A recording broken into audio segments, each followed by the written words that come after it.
ഈ പരിപാടി കേവല വിനോദത്തിനായി മാത്രം നിർമ്മിക്കപ്പെട്ടതാണ്. ഈ കഥയിൽ ചിത്രീകരിച്ചിരിക്കുന്ന കഥാപാത്രങ്ങൾ, അവരുടെ പേരുകൾ, സ്ഥലങ്ങൾ, സംഭവങ്ങൾ മുതലായവയെല്ലാം സാങ്കല്പിക മാത്രം ആയതിനാൽ ജീവിച്ചിരിക്കുന്നവരോ മരിച്ചവരോ ആയ യാതൊന്നുമായി ഇവയ്ക്ക് യാതൊരു ബന്ധവുമില്ല. ഏതെങ്കിലും തരത്തിലുള്ള സാമ്യം തോന്നുന്നുണ്ടെങ്കിൽ അത് തികച്ചും യാദൃശ്ചികം മാത്രം.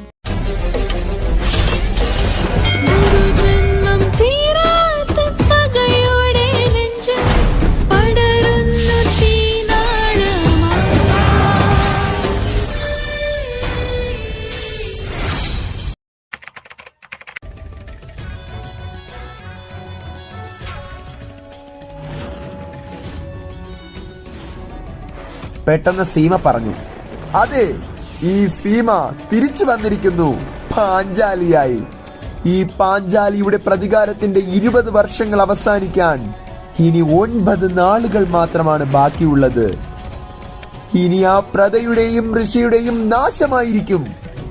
എല്ലാവരും കരുതുന്നത് ഈ പാഞ്ചാലി എന്ന സീമ മരിച്ചിട്ട് 20 വർഷമായി എന്നാണ്. പക്ഷേ നടന്നത് അതല്ല. സീമ 20 വർഷങ്ങൾക്ക് മുൻപ് നടന്ന ഒരു ഫ്ലാഷ് ബാക്ക് ഉർവശിയോട് പറയാനായി തുടങ്ങി. അന്ന് എന്നെ ആ വിഷ്ണുപ്രിയ കൊന്നതിന് ശേഷം അവിടെ ഉപേക്ഷിച്ച് അവരെല്ലാവരും ചേർന്ന് എന്റെ മോളെ കൊല്ലുവാനായി ഗുഹയിലേക്ക് പോയി. എന്റെ മകളെ അവർ കൊന്നു. അവൾ അഗ്നിയിൽ വെന്തുരുകി മരിച്ചു. പക്ഷേ എന്നെ രക്ഷിക്കാൻ മറ്റൊരുവൾ അവതരിച്ചു. അവളായിരുന്നു എന്റെ ബ്രഹ്മാസ്ത്രം. നാഗലോകത്തിലെ നിഡോക വംശത്തിലെ നാഗകന്യകയായ സുവർണ.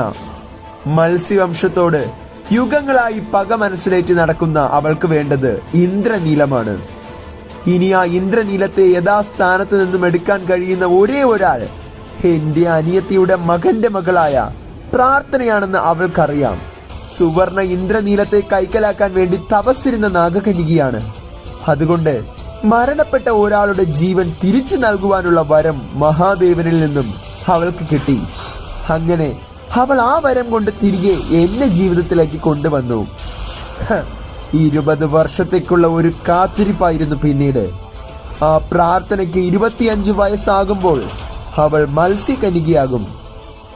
അവളെ കൊണ്ട് ആ ഇന്ദ്രനീലം എടുത്തു കൊടുക്കുക വഴി സുവർണയോടുള്ള എന്റെ കടപ്പാട് കഴിയും. പക്ഷേ അതിനുശേഷം ഈ പാഞ്ചാലിയുടെ പ്രതികാര കഥ തുടങ്ങാൻ പോവുകയാണ്. ഇപ്പോൾ എനിക്ക് 74 വയസ്സുണ്ട്.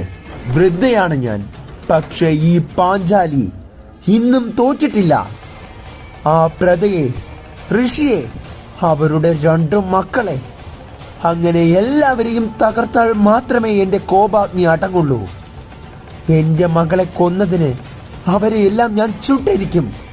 അല്ലെങ്കിൽ എന്റെ പേര് പാഞ്ചാലി എന്നല്ല.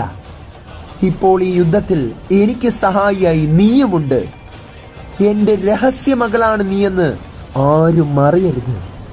എല്ലാം നിന്റെ മനസ്സിലിരിക്കട്ടെ ഉർവശി. നമ്മുടെ കുടുംബത്തെ കൊന്നതിന് അവരെ നമ്മളും കൊല്ലും. രാത്രിയായി. പ്രാർത്ഥന ഒരു ഹോട്ടലിൽ റൂമെടുത്തു. ഉറങ്ങാനായി കിടക്കവേ ഇന്ന് നടന്ന കാര്യങ്ങൾ അവളുടെ മനസ്സിലേക്ക് വീണ്ടും ഓടിയെത്തി. സത്യങ്ങൾ ഞാൻ കണ്ടെത്തും. ഒന്നെനിക്ക് ഉറപ്പാണ്, എന്റെ ജനനവുമായി ബന്ധപ്പെട്ട് പാമ്പുകൾക്ക് ബന്ധമുണ്ട്. അത് എന്താണെന്ന് ഞാൻ കണ്ടെത്തും.